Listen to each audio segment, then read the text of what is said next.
Good afternoon, everyone. This is BS 6 semester class in progress, and we are doing post-colonial literature. And this is my class, which would be on. This lecture is on the post-colonial critical terminologies. We finished abrogation yesterday, and in continuance, I will begin with appropriation. So waiting for more students to join in. Ghulam Rasool, how are you? Can you just switch on your video, please? Hello, Ghulam, how are you doing?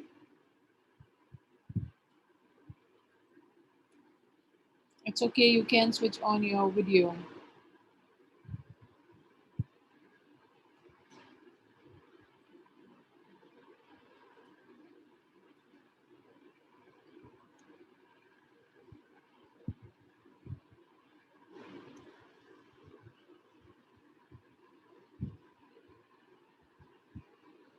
Ghulam, can you hear me? Can you hear me, Ghulam? Am I audible to all of you? Hello. There seems like a network connectivity issue. Can you all hear me? Can you all hear me? All right. So I will take I will take that for yes. Okay. So I want to begin with the abrogation. We discussed abrogation yesterday. Can anyone briefly revise it for me? That what abrogation is in a post-colonial context? An act of abrogation by a scholar, by a historian, by a critic. What does it imply? What is an act of abrogation? Because it's only after the act of abrogation that we really move towards appropriation. So both are interrelated and both lead to each other. So, what can you just quickly, briefly tell me what is abrogation? What we discussed yesterday? Any clues? Anyone would like to add or comment from what we did yesterday? So, if you remember, we discussed abrogation to be the rejection of the Eurocentric norms and Eurocentric way of life, and the way we constitute reality for us has a lot to do with the norms, the standards, the stereotypes that have been set by European powers. So to look for alternative ways and means, more native, you know, uh, not only native vocabulary but also native, it's something which is closer home, right? And all this also connects to your identity, and that's when we talk about identity then becomes an important concept even within post-colonial theory. So these are important, I think, ideas to really explore. So yesterday we discussed about abrogation and how it is essential for post-colonial writers to reject the colonizers' discourse, to reject the you know um, colonizers' imposition of how one's life is to be. But more than that, I also try to pinpoint the fact that it is not like East versus West kind of a binary that we're looking at. We're also trying to struggle with the otherization or the other that happens in the process. So the native is always an other, an outsider and marginalized and decentered, all these terms. So how then a post-colonial writer grapples with this? And we also discussed about the language and how important language then becomes, because English is essentially a colonizer's language. English is a colonizer's language, and today post-colonial writers are also essentially writing in English. So then how can we use the same language of the colonizers? It's like, you know writing back to the empire, or the empire writes back, is exactly what it is.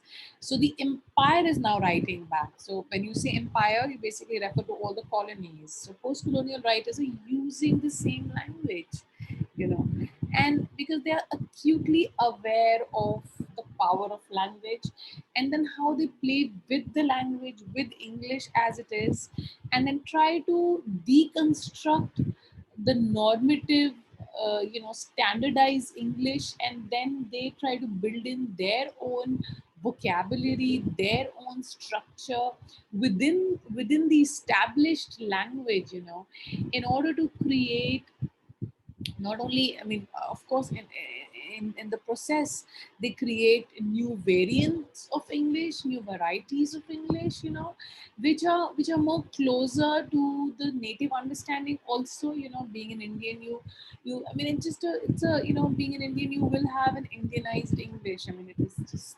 it's the basic fact, you know so we discussed about Salman Rushdie. We discussed the the Indian words, Hindi words or Urdu words, or Persian words, or if the African writers are writing, they're using, African, not only African. It's not about just importing one word to the other language.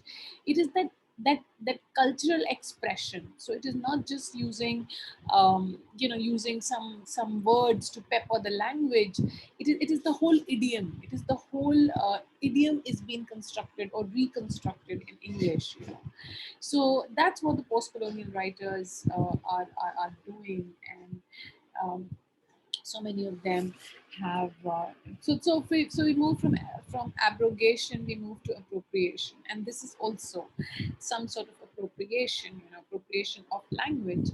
Now, if I have to, yesterday I also sent you the book of the key terms, and that would be like your Bible, basically. So when we come to post-colonial literature, that would be your Bible. That would be something that you will keep handy and keep referring back to it. And it has terms which are not in your syllabus, so go through it. And I will be using the same book basically to talk about appropriation today.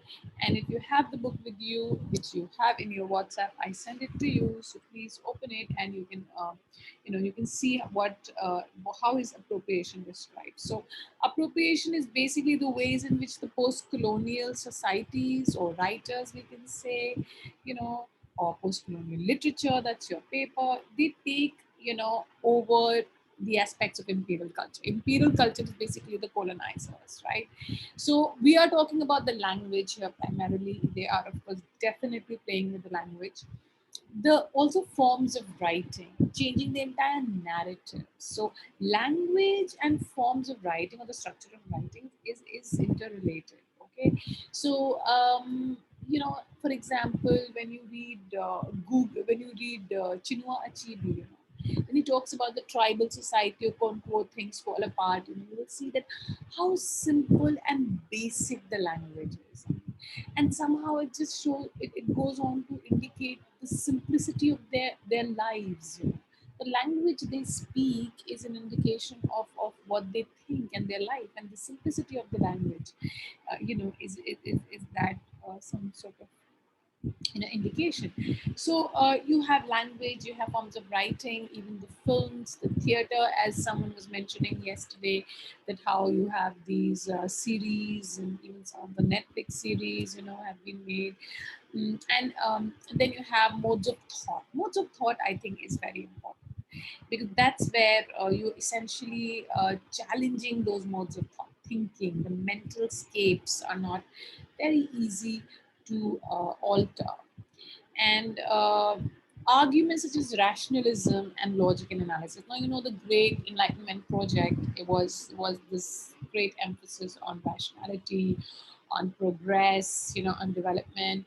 And these are like very modern concepts, and this is something the Western society really takes, they're prized possessions of Western society that all other world wants to emulate. The so-called, that is why we say the developed world, the developing world, the underdeveloped world. So we make such kind of categorization only on the basis of the progress and development, that these countries have made. So that is how we measure the success. And so this is, so then again this becomes something which is very there seems to be some kind of a hierarchy. So that hierarchy, even in the process of thought, so rationalism is supposed to be the highest, and logic and analysis. So what happens is that when you look at the Indian societies or the third world or the colonies, so they have a very traditional lifestyle. They have their tribal societies, more community oriented, very closely knit together. So you see a complete different worldview there. Students want to enter, please somebody, one of you can interrupt, because I sometimes often do get lost in my own, as a set train of thought. So you can interrupt and please let me know if someone is waiting. I do not have my phone or WhatsApp to check if the messages for the students requesting me to uh, to be allowed to enter the class. So any one of you, please do that. I hope you're all following. Am I making sense? Yes, Insha. Switch on your camera. Yes, ma'am. How are you, Insha? Ma'am, I'm fine, good. You're good to see you. And Sushil, can you switch on your camera, please, Beta? Ma'am, Mom also, please.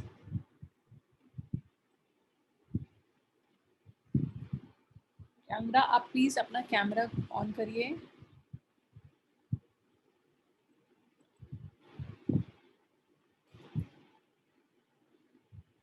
ma'am, just wait for a minute. I'll just switch it on. Yes, because these are all online classes are being recorded, so you can, you know, in between, please keep your cameras also on. So where was I? So I was discussing about yes. So basically, we are looking at appropriations, okay, and I'm basically discussing the Bill Ashcroft, his how it has been described by him. So that's what is more important. If someone wants to get in, I'm getting okay. Please, just getting some kind of notification now for this. All anyways. So coming back to this, so the logic, this analysis, reason, all these are the benchmark, we can say for the Western society. So that is the Great Enlightenment project or the modern society. So is that what we're all aspiring to? Is that the only way to communicate the reality or to understand the world around? Or is it the best way? I'm not saying the only, most certainly it isn't. But who decide that it is the best way? So this is what the post-colonial writers are questioning, or they're grappling, and at the same time they also offer the alternative modes of investigation, alternative modes of representing reality around them, and which is equally valid and which is equally meaningful.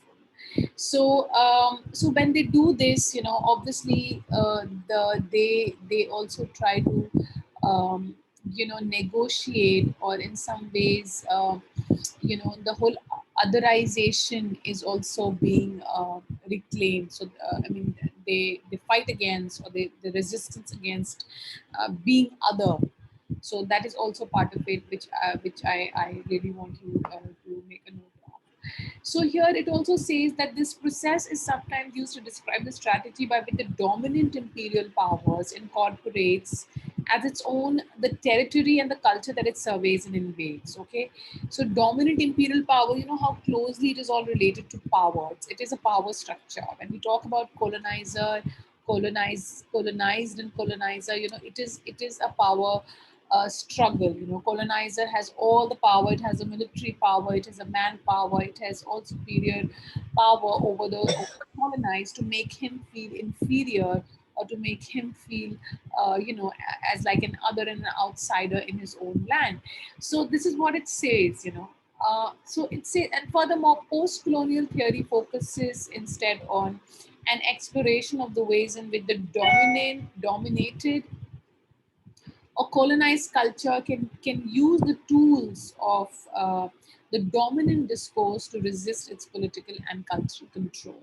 So I think that is very important. It's definitely very, very political. It is cultural and it is resistance. It's a protest. You know, any control of the colonizers, uh, of the colonized by the colonizers, is what is being resisted against, is what being fought for, right? So further down, basically, I'm using Bill Ashcroft. All those who have joined late, I sent the book to you, which is like your Bible when it comes to post-colonial theory, understanding critical terminologies. I'm just discussing appropriation from there. You can also pick it up and go through it. You know, I'm picking up important lines and I'm discussing it, trying to understand the concept of appropriation. And also, all those who have joined in, it is you know, related to abrogation, because first there will be an abrogation, and then that abrogation would be logically followed by appropriation for it to be effective. Honestly, that's what it means, to put it simply. Now, coming back to appropriation, you can move on to page number 50. This is page number 15 of Bill Ashcroft. Can you all use that book, please? Do you have it?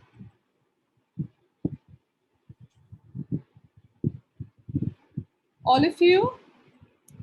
So, this is important. Appropriation may describe acts of usurpation in various cultural domains, but the most potent are the domains. This is what I've been telling you: language and textuality. So, of course, it is cultural, of course, it is political, but then what happens? Even your culture, your politics, everything else is communicated through language. So, essentially, we need to first build this resistance. We have to literally weave it in the fabric of language. And that is why, whether it is appropriation, abrogation, you know, we discuss it primarily in terms of language and textuality. And that's what he says over here. And I think I explained just that even yesterday. So in these areas, the dominant language and discursive forms are appropriated. Now you understand how the language is then materialized, how the materiality of language is then how is it manipulated, or how is it used, you know, how it is appropriated is the best word to basically use here, to express widely different cultural experience, right? So same language, look at the elasticity of the language. I mean, it's the beauty of the language and the writers, and how they really stretch it to the, you know, to the limits of it, to express widely different culture experiences. And different cultural experiences means the heterogeneity, the plurality that exists, whether it is in the Indian context or the African context, you know, or any other uh, colonized, yeah, colonized. Where is Jivesh? Why hasn't Jivesh been in my class so far? I haven't. He wasn't there yesterday. Is it so difficult for him to attend online class? I do see him. He used to loiter in the campus all the time, and he's totally, you know, virtually. You are a good friend, um, Asim. Why don't you find your friend's whereabouts and also inform him that ma'am was inquiring and he should be attentive. He should attend the class. He should manage his whatever that he's doing, and should be present. All right. So, so yes, so you understand the language, how language then is so important, and to interpolate these experiences into dominant modes of representation to reach the widest possible audience, right? This is also important because you know what happens, widest possible audience kaise milegi? Now that is interesting.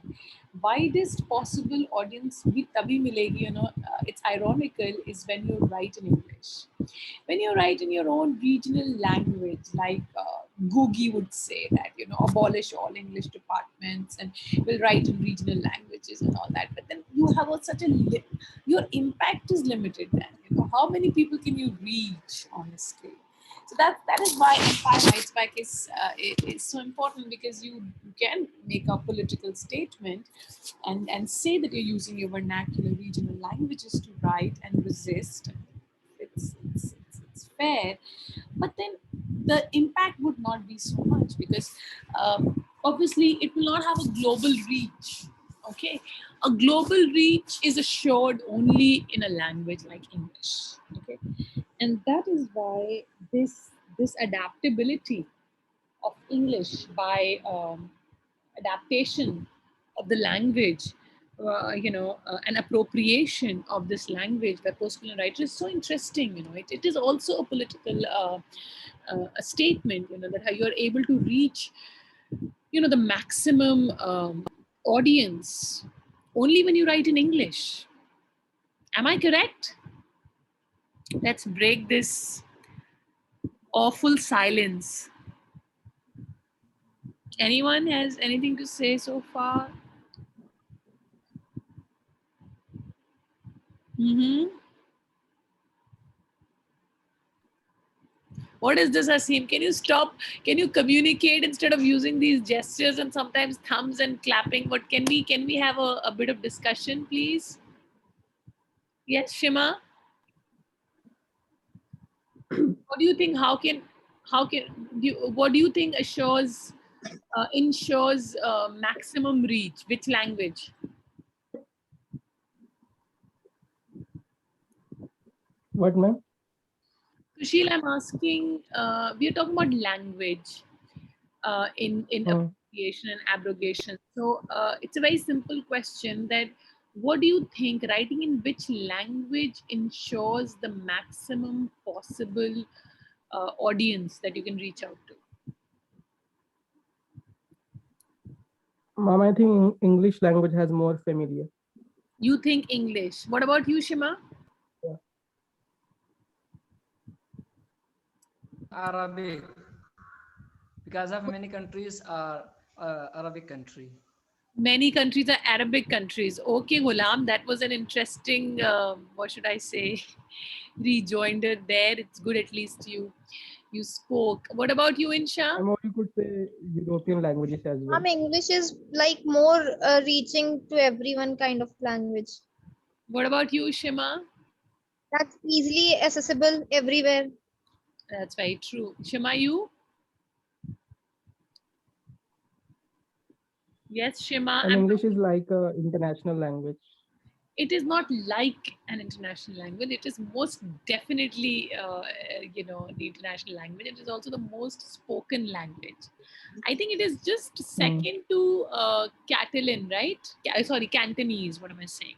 It is second. English is an alternative for every language. Matlab, if you'll go to any other country, you will find English as an alternative. No, but I want to know which is the most spoken language. Is it the Chinese? Cantonese is the most spoken language, right? Not English. Somebody can quickly Google it, right? So I think it is it's the Chinese that is the most spoken language, although English is international language, and it's second most spoken language, if I'm not wrong. Correct me there, you can just Google it and find out. But the question is not that everyone should write in Chinese. This is not what I'm trying to say, okay? What I'm trying to say is that for post colonial writers who are trying to manifest and assert their own identity, and of course, it is easier for them to do it in their own language. When they do it in their own language, it is the assertion kind of sounds more genuine, right? Because they are promoting their own language, expressing themselves in their language, which is natural, which is more acceptable. But instead of doing that, what they do instead is write in English. So, the, yeah, yes, Ma'am, Asim. English is the Asim, you're not very clear. English is the most widely spoken language. Ma'am, Mandarin, Chinese, then there's Hindi. Okay, so first is English, right? And then it is Cantonese. Yeah. Yes, ma'am. Okay, great. Not Cantonese, Mandarin. Then Mandarin, right? The Cantonese is another. Even Chinese language has so many dialects, and Mandarin is the second. Oh, great. That was some information we needed to have. Okay, so obviously then writing in English. So the question here is not the fact that I just totally forgot what I was telling you. We were talking about post-colonial writers, and writing in English obviously ensures the maximum reach in terms of how many people your accessibility to the Western world opens up only when you write in English, not when you write in your regional language, right? And you want the Western world, you want to deconstruct the Western concept. So how are you going to do this? If you're going to do this in your regional language, then what difference is it going to make? Because they are not reading it. It's not going to make much difference, right? But when you do it in their own language, then you're at kind of attacking or you're resisting, in the same language. So getting the maximum possible, reach audience, reaching out to the audience is something is also part of this post-colonial writing or post-colonial theory, right? And that's what make English also such a rich language, that how it has been appropriated by almost all writers, whether it's African, whether it's Australian, whether it is Mexican, Latin American, you see how it has been used and how cultural idioms have been imposed in English and has been completely vernaculized. It is vernaculized, I should say. Anyways, so it also talks about here, it says the Chinua Achebe, see, it quotes Chinua Achebe, you can't do. Chinua Achebe noted that the language so used can bear the burden of another experience.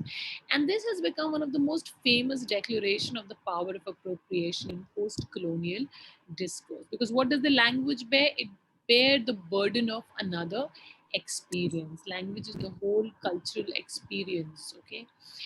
So the theory, so the very use of the colonial language has been opposed. See, this is what I was getting into. That there was a group, like for example, Googie. He says that, and Googie was himself a very successful writer in English, being so successful. He renounced the language. He said he's not going to write in English anymore, and he picked up his own regional language, which was Gikuyu. Okay.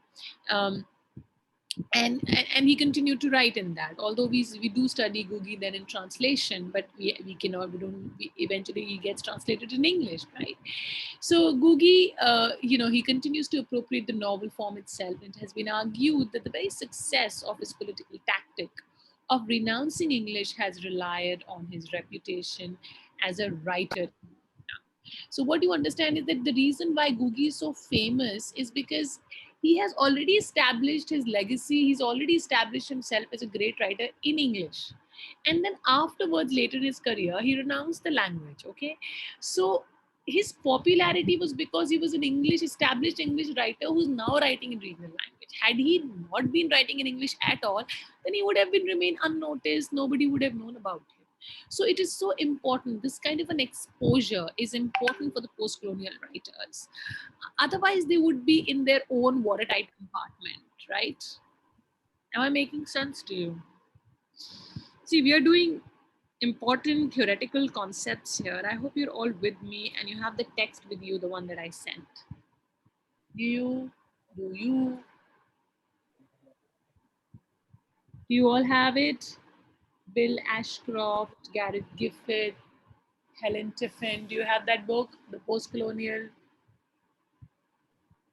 Why are you not Yeah. responding? Yes, Hmm? we have it.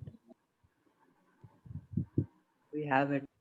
You have it right, but Asim, you're the only one who's saying it. What about Insha, Shima, Ghulam, Abdul Qadir, Muhammad Asif? आप लोग सब खोलिए बेटा. Open that book. Huh? Yes, ma'am. Please, it's a very important book. Save it somewhere. You would need it for your future references, to understand the terminologies. आपको बहुत, it will be very useful, handy one for you. That's the first thing I did was sent you the book, okay, so that in your free time or whenever you have time, you go through it. So you understand you understand the problem with Googie. So African writer Googie, very successful writer. But then again, he's known only because he was a writer in English earlier. So that political statement, of writing in his own language is something was possible for Googie only because he was already a known writer in English. Okay.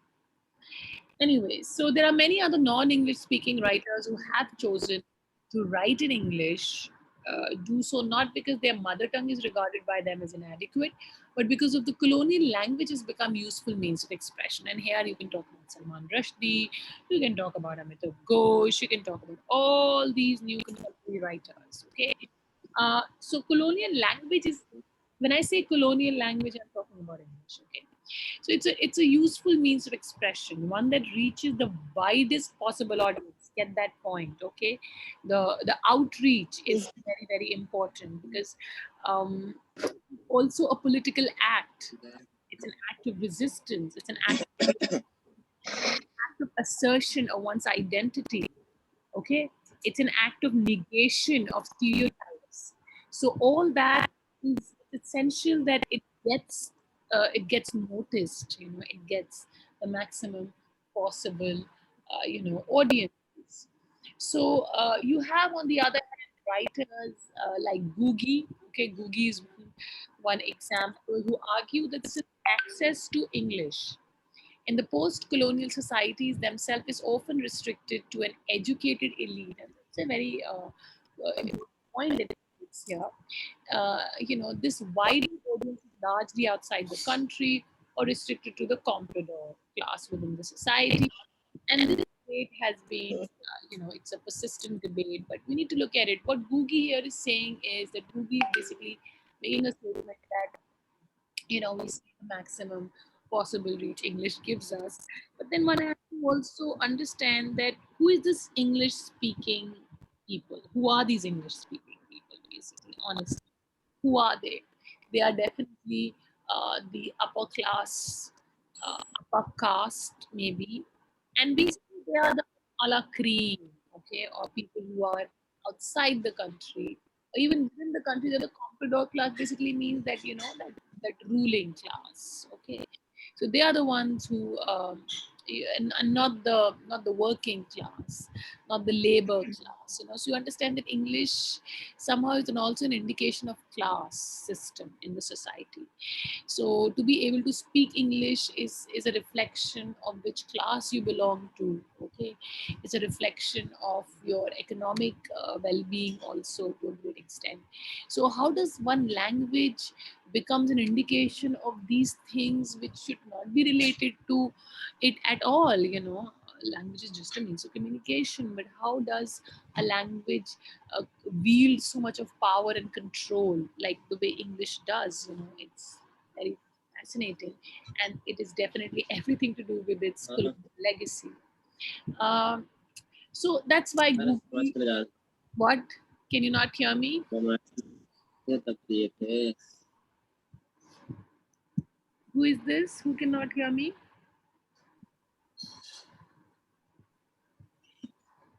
Can you hear me, all of you? Yes, So, ma'am. Yeah, please.